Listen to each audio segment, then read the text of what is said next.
আসসালামু আলাইকুম। ক্লাস 7 এর আজ তোমাদের মুঘল যুগের স্থাপত্য নিয়ে আলোচনা করব।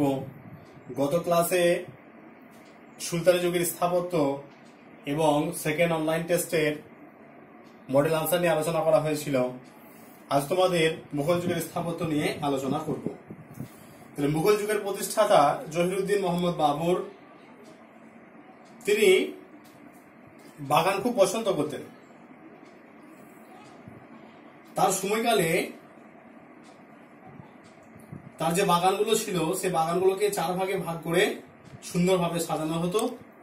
এইভাবে এই 4 ভাগে ভাগ করে যে সুন্দর তিনি বাগান বানাতেন, যা চাহার বাগ নামে পরিচিত।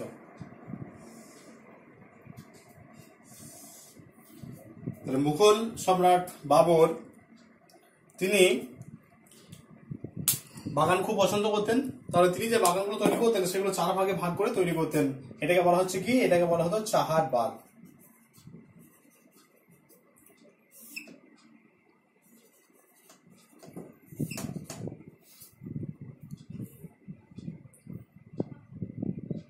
এরপর হুমায়ুন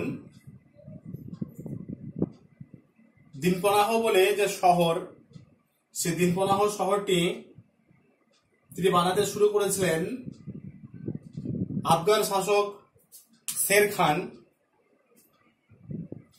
আফগান শাসক শের খান তিনি সাসারামে তার সুরবংশের শাসক শেরশাহ সাসারাম এবং দিল্লিতে কয়েকটি তিনি সৌধ বানিয়েছিলেন। তাহলে সাসারামে তার যে স্মৃতিসৌধ বা সমাধিসৌধ যেটা, সেই সমাধিসৌধটা এমন ভাবে তৈরি করা হয়েছিল যাকে ঐতিহাসিকরা শাহজাহান নির্মিত তাজমহলের পূর্বসূরি বলে অভিহিত করেছেন। অর্থাৎ ঐতিহাসিকরা মনে করেন যে শাহজাহান, মুঘল সম্রাট শাহজাহান যে তাজমহলটা তৈরি করেছিলেন, সেই তাজমহলটা তিনি শেরশাহের যে স্মৃতিসৌধ, সেই সমাধিসৌধকে নকল করে তৈরি করেছিলেন। মুঘল যুগের যে স্থাপত্য শিল্পের প্রসার, সেটা পরিপূর্ণভাবে বিকশিত হতে শুরু করেছিল মুঘল সম্রাট আকবরের সময় থেকে। ভারতে মুঘল শাসনের প্রসার এবং স্থাপত্য বানানোর কাজ আকবর একসঙ্গে করেছিলেন। তাহলে তিনি একাধিক দুর্গ, শহর, প্রাসাদ বানানোর কাজে আকবর মনোযোগী হয়েছিলেন। এতে কি হয়েছিল না, এতে একদিকে সাম্রাজ্য সুরক্ষিত হয়েছিল এবং অন্যদিকে স্থাপত্য শিল্পের বিকাশ ঘটেছিল। আজমির, লাহোর, কাশ্মীর, এলাহাবাদ প্রভৃতি জায়গায় মুঘল সম্রাট আকবর দুর্গ নির্মাণ করেছিলেন এবং তিনি গুজরাট জয়ের স্মারক হিসেবে তিনি বুলন্দ দরজা বানিয়েছিলেন। ফতেপুর সিকরি, মসজিদ, মহল, দরবার মুঘল সম্রাট আকবরের স্থাপত্য শিল্পের শ্রেষ্ঠ কীর্তি। মুঘল সম্রাট আকবর ফতেপুর সিকরি তৈরি করেছিলেন। সিকরি শব্দের অর্থ ফতেপুর সিকরি, ফতে শব্দের অর্থ হলো জয়। ভারতবর্ষের নানা প্রদেশের স্থাপত্য রীতি মিশে গিয়েছিল এই ফতেপুর সিকরিতে। অর্থাৎ ফতেপুর সিকরিতে যে স্থাপত্য শিল্পটা নির্মাণ করা হয়েছিল, এখানে কিন্তু কোন একটা জাতি, ধর্ম, বর্ণ নির্বিশেষে নয়, সমস্ত জাতি, ধর্ম, বর্ণ নির্বিশেষের যে শৈল্পিক দৃষ্টিভঙ্গি, সেই শৈল্পিক দৃষ্টিভঙ্গির পরিচয় পাওয়া যায় এই ফতেপুর সিকরিতে। মুঘল সম্রাট জাহাঙ্গীরের সময়ে আবার নতুন করে বাগান তৈরির কাজ শুরু হয়েছিল। আগ্রা, কাশ্মীর প্রভৃতি জায়গায় মুঘল সম্রাট একাধিক বাগান তৈরি করেছিলেন, যার আমরা উল্লেখ পাই মুঘল সম্রাট জাহাঙ্গীরের যে আত্মজীবনী, সে আত্মজীবনী তুজুকি জাহাঙ্গীরতে। আর এই সময় জাহাঙ্গীরের সময়ে একটা নতুন শিল্পরীতির আবির্ভাব ঘটেছিল, বা এক নতুন তিনি শিল্পরীতির আবির্ভাব ঘটিয়েছিলেন। যাকে বলা হয় পিয়েত্রাদুরা। তোমাদের পিয়েত্রাদুরা কোশ্চেন পড়ে যে পিয়েত্রাদুরা কি।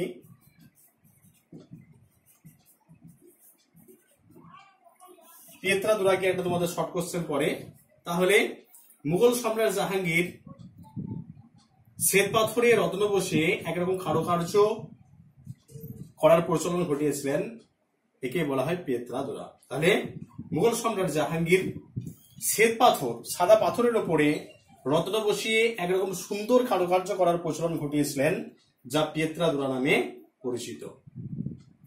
তাহলে এই যে পিয়েত্রাদুরার যে ঘটিয়েছিলেন, পিয়েত্রাদুরার উদাহরণ যদি বলা হয় তাহলে কি হবে, যে পিয়েত্রাদুরার উদাহরণ হলো ইতিমাদ-দৌলার সমাধি সৌধ। এই ইতিমাদ-দৌলার সমাধি সৌধে এই পিয়েত্রাদুরার ব্যবহার দেখতে পাওয়া যায়। এরপর মুঘল যুগের যে সমস্ত স্থাপত্য শিল্পগুলো তৈরি হয়েছিল তার মধ্যে সর্বশ্রেষ্ঠ হলো তাজমহল। এই তাজমহলের নাম সকলে তোমরা জানো। এটা পৃথিবীর যে সমস্ত আশ্চর্যগুলো আছে তার মধ্যে সপ্তম আশ্চর্য হলো তাজমহল। আর পৃথিবীর যে আশ্চর্যগুলো আছে তার মধ্যে একটা আশ্চর্য হলো এই তাজমহল। তাহলে এই মুঘল সম্রাট শাহজাহান তার প্রিয়তমা পত্নী মমতাজের স্মৃতির উদ্দেশ্যে এই তাজমহলটি নির্মাণ করেছিলেন।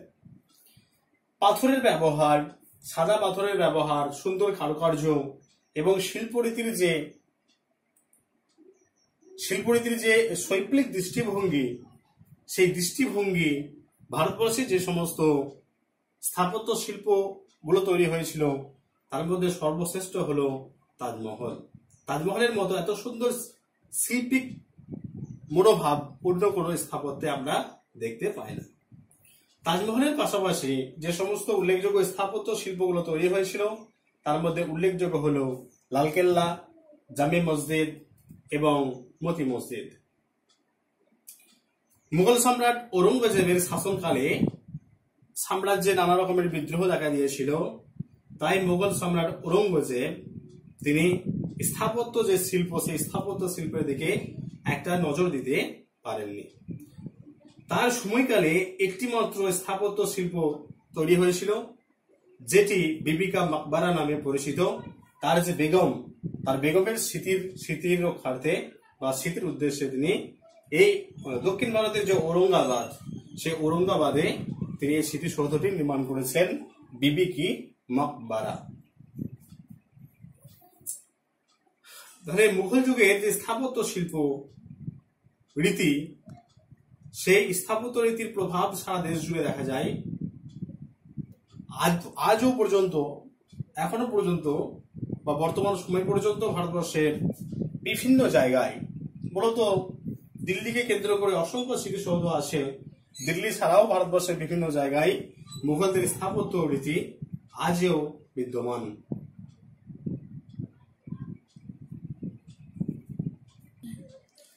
এরপর আঞ্চলিক স্থাপত্য নিয়ে আলোচনা করা হবে। ভারতবর্ষে শুধুমাত্র সুলতানি এবং মুঘল যুগের যে স্থাপত্য, সেই স্থাপত্য নয়, এই সময় বেশ কিছু আঞ্চলিক স্থাপত্য লক্ষ্য করা যায়। তাহলে যে সমস্ত জায়গায় আঞ্চলিক স্থাপত্যের উল্লেখ ঘটেছিল বা আঞ্চলিক স্থাপত্যের বিকাশ ঘটেছিল তার মধ্যে উল্লেখযোগ্য ছিল গুজরাট, বাংলা এবং দক্ষিণ ভারত। গুজরাট, বাংলা এবং দক্ষিণ ভারত। গুজরাটে যে সমস্ত স্থাপত্য শিল্প গড়ে উঠেছিল বা স্থাপত্যগুলো গড়ে উঠেছিল, সেই স্থাপত্য শিল্পের একটা অন্যতম বৈশিষ্ট্য হলো এখানে ইসলামীয়, হিন্দু এবং জৈন নির্মাণ শৈলীর একটা ছাপ দেখা যায়। তাহলে শুধুমাত্র গুজরাটে যে সমস্ত স্থাপত্যগুলো তৈরি হয়েছিল সেই স্থাপত্যে ইসলামীয়, হিন্দু এবং জৈন এই তিন ধরনের নির্মাণ শৈলীর একটা ছাপ দেখা যায়। এর মধ্যে উল্লেখযোগ্য হলো আহমেদাবাদের জামি মসজিদ। এটা হচ্ছে আহমেদাবাদের জামি মসজিদ, এটা কিন্তু দিল্লির জামি মসজিদ নয়। এই আহমেদাবাদের জামি মসজিদে এই গুজরাটের যে আঞ্চলিক যে স্থাপত্য, সেই আঞ্চলিক স্থাপত্যের একটা উদাহরণ হলো জামি মসজিদ। এই জামি মসজিদে ইসলামীয়, হিন্দু এবং জৈন শিল্পরীতির একটা সংমিশ্রণ ঘটেছিল।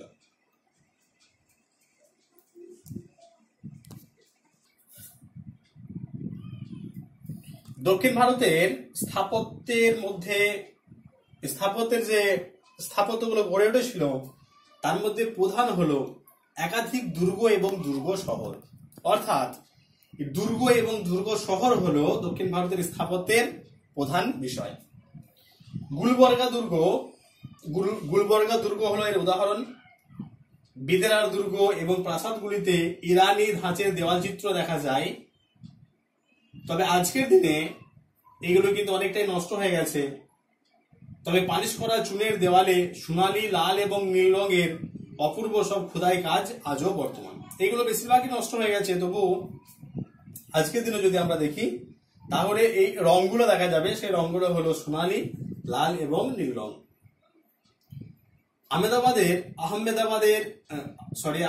আহমেদনগর দক্ষিণ ভারতের একটা উল্লেখযোগ্য শহর। আহমেদনগর, সেই আহমেদনগরের চাঁদ বিবির প্রাসাদ একটি টিলার উপর নির্মিত হয়েছিল। বিজাপুরের সুলতান মোহাম্মদ আদিল শাহ নির্মিত গোল গম্বুজ, এগুলো আগে পড়িয়েছি তোমাদের। সেই গোল গম্বুজ একটা সুন্দর স্থাপত্য কার্য।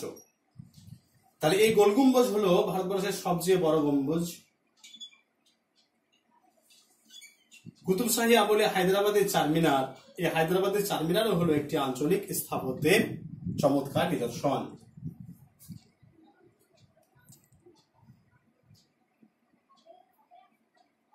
এছাড়াও বিজয়নগরের যে রাজধানী হাম্পি, সে হাম্পির বহু জায়গাতে মন্দির এবং ইমারতগুলো দেখা যায়। সেই মন্দির এবং ইমারতগুলিতে হিন্দু এবং ইসলামীয় শিল্পরীতি, যেটাকে আমরা ইন্দো ইসলামীয় শিল্পরীতি বলি, প্রথমে যেটা পড়িয়েছি, সেই ইন্দো ইসলামীয় শিল্পরীতির একটা সংমিশ্রণ দেখা যায়। অর্থাৎ হিন্দু শিল্পরীতির সঙ্গে ইসলামীয় শিল্পরীতির সংমিশ্রণে যে নতুন ধরনের শিল্পরীতি তৈরি হয় তাকে বলা হয় ইন্দো ইসলামীয় শিল্পরীতি। তোমাদের ওই সুলতানি যুগের স্থাপত্য রীতি যখন পড়িয়েছি তখন ইন্দো ইসলামীয় শিল্পরীতিটা বিস্তারিতভাবে ব্যাখ্যা করেছি। তাহলে ভারতের যে শিল্পরীতি, সেই শিল্পরীতির সঙ্গে ইসলামীয় শিল্পরীতির সংমিশ্রণে যে নতুন শিল্পরীতি তৈরি হয় তাকে বলা হয় ইন্দো ইসলামীয় শিল্পরীতি। এরপর বাংলার স্থাপত্য রীতি নিয়ে আলোচনা করব। বাংলাদেশে মুসলমানদের যে শাসন, সেই শাসন ছড়িয়ে পড়েছিল খ্রিস্টীয় ত্রয়োদশ শতকে। তবে এই সময়ে বাংলায় যে কাঠামো নির্মাণ, সে বাংলায় কাঠামো নির্মাণের মূল গঠনভঙ্গি ছিল ইসলামীয় রীতি। তাহলে ভিতর ইসলামীয় রীতি হলেও এর যে কারুকার্য এবং কাঁচামালের ব্যবহার, সেই কারুকার্য এবং কাঁচামালের ব্যবহারের দিক থেকে বাংলার যে লৌকিক রীতি, সেই লৌকিক রীতির একটা ছাপ দেখা গিয়েছিল। আজকের দিনেও তোমরা দেখবে বিভিন্ন জায়গাতে যে মন্দিরগুলো তৈরি হয়েছিল, যেমন বিষ্ণুপুরের একাধিক মন্দির আছে বা বিভিন্ন জায়গাতে মন্দির আছে, তার মধ্যে উল্লেখযোগ্য হচ্ছে একটা বিষ্ণুপুর। সেই বিষ্ণুপুরের মন্দিরগুলো যদি দেখো তাহলে দেখবে যে বিষ্ণুপুরের মন্দিরগুলো খুব সরু ইট দিয়ে তৈরি এবং ওই বাইরের দিকে বিভিন্ন দেবদেবীর মূর্তি নির্মিত হয়েছিল এবং ওই যে দেবদেবীর মূর্তি নির্মিত হচ্ছে সেইগুলো মাটিতে আঁকা এবং পুড়িয়ে সেগুলো দেয়ালের সঙ্গে সেঁটে দেওয়া হয়েছিল, যেটাকে আমরা বলছি টেরাকোটার কাজ। তাহলে সরাসরি কিন্তু ইটের ওপর কোনো ডিজাইন করা নেই। সেগুলো সুন্দর যে দেবদেবীর মূর্তিগুলো দেখা যায় সেগুলো প্রথমে মাটিতে এঁকে নেওয়া হয়, সেগুলো পোড়ানো হয় এবং সেগুলো দেয়ালে সেঁটে দেওয়া হয়। এই সময় বাংলার স্থাপত্য রীতিতে এই বাংলা বলে একটা রীতি চালু হয়েছিল। তাহলে এই বাংলা বলে যে রীতিটা চালু হয়েছিল, সেই রীতিতে কি হয়েছিল না, এই ইমারতগুলো, বাংলায় যে সমস্ত ইমারতগুলো তৈরি হয়েছিল সেগুলোতে মূলত ইটের ব্যবহার একটা উল্লেখযোগ্য বৈশিষ্ট্য ছিল। বাড়ি এবং বেশিরভাগ যে মন্দির, সেই মন্দিরগুলো ঢালু ধাঁচে তৈরি করা হতো। এর পেছনে যেটা যুক্তি, সেটা যুক্তি হলো যে এর ফলে ঢালুভাবে তৈরি করা হয়েছিল, এ কারণেই ঢালুভাবে তৈরি করলে কি হবে, এখানে জল দাঁড়াবে না। এই যে বিশেষ নির্মাণ পদ্ধতি, এই বিশেষ নির্মাণ পদ্ধতিকে বলা হয় বাংলা পদ্ধতি। তাহলে বাংলার স্থাপত্য রীতিতে যে বাড়ি এবং মন্দিরগুলো তৈরি করা হয়েছিল, সেই বাড়ি এবং মন্দিরের গায়ে দেওয়ালে যাতে জল দাঁড়াতে না পারে, ছাদে যাতে জল দাঁড়াতে না পারে, তার জন্য এগুলো খুব ভালোভাবে তৈরি করা হয়েছিল। যাতে জল দাঁড়াতে না পারে খুব ভালোভাবে তৈরি করা হয়েছিল। এই যে বিশেষ নির্মাণ পদ্ধতি, এই বিশেষ নির্মাণ পদ্ধতিকে বলা হয় বাংলা পদ্ধতি।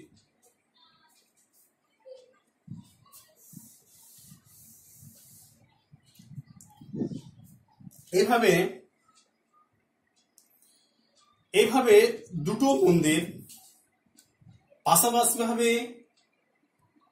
দুটো মন্দিরকে এমন ভাবে তৈরি করা হয়েছিল যাতে একটি আরেকটির সঙ্গে জুড়ে যায়। এই একটা মন্দিরের ছাদ এবং এই একটা মন্দিরের ছাদ, এই একটা মন্দিরের ছাদ এবং এই একটা মন্দিরের ছাদ, দুটো মন্দিরের ছাদকে এক জায়গায় জুড়ে দেওয়া হয়েছিল। এইভাবে দুটি কাঠামোকে পাশাপাশি জুড়ে দিলে যে নতুন শিল্পরীতি তৈরি হয় তাকে বলা হতো জোড় বাংলা। তাহলে দুটো মন্দির পাশাপাশি আছে, দুটো মন্দিরের কাঠামো একসাথে জুড়ে দেওয়া হতো, একটা মন্দির এই একটা মন্দির, এই দুটো মন্দিরের দেওয়াল একসাথে জুড়ে দেওয়া হচ্ছে। এই বিশেষ কাঠামো পদ্ধতিকে বলা হয় জোড় বাংলা। আর এই সময় বাংলার স্থাপত্য রীতির একটা অন্যতম বৈশিষ্ট্য ছিল চালাভিত্তিক মন্দির নির্মাণ পদ্ধতি। তাহলে মন্দিরের মাথায় কটি চালা আছে, সেই হিসাবে কোন মন্দির এক চালা, যে মন্দিরের মাথায় একটি চালা আছে সেই মন্দির এক চালা, যার মাথায় দুটো চালা আছে সেটা দু চালা, যার মাথায় 8টি চালা আছে তাকে 8 চালা বলা হতো। আর ইসলামীয় স্থাপত্যের ধাঁচে এই মন্দিরের মাথায় খিলান এবং গম্বুজ তৈরি করা হতো। তাহলে মন্দিরের মাথায় যে খিলান এবং গম্বুজ তৈরি করা হতো সেটা ইসলামীয় স্থাপত্যকে নকল করে এগুলো তৈরি করা হতো। আর পঞ্চরত্ন মন্দির, তাহলে একটি আয়তক্ষেত্রাকার কাঠামোর ওপর একাধিক চূড়া দিয়ে তৈরি মন্দির এই সময় বাংলায় বানানো হতো, সেগুলির নাম রত্ন। একটি চূড়া থাকলে সেটি 1 রত্ন এবং 5টি চূড়া থাকলে সেটি 5 রত্ন মন্দির নামে পরিচিত। তাহলে একটা চতুর্ভুজ, একটা হচ্ছে চতুর্ভুজাকৃতি, চতুর্ভুজা নয়, আয়তক্ষেত্রাকার জায়গার উপরে একটা মন্দির তৈরি করা হতো এবং এই মন্দিরগুলি বানানো হতো এবং এগুলির নাম ছিল রত্ন। একটি চূড়া থাকলে সেটি 1 রত্ন এবং 5টি চূড়া থাকলে সেটি 5 রত্ন মন্দির নামে পরিচিত। আর এই যে মন্দিরগুলো তৈরি করা হতো, এই মন্দিরগুলোর গায়ে টেরাকোটার কাজ করা হতো। একটু আগেই বলেছি যে টেরাকোটার কাজ হচ্ছে এই মন্দিরের গায়ে মাটির বিভিন্ন রকমের মূর্তি নির্মাণ করা হবে এবং সেগুলো দেয়ালে ছেটে দেওয়া হবে। ঠিক আছে, এগুলোকে বলা হচ্ছে কি না টেরাকোটার কাজ। বিষ্ণুপুরের যে মন্দির, সেই বিষ্ণুপুরের মন্দিরগুলোতে টেরাকোটার কাজ দেখতে পাওয়া যায়। তাহলে এই বাংলার যে স্থাপত্য শিল্প, এই স্থাপত্য শিল্পের পর্যায়কে 3টি ভাগে ভাগ করা যায়।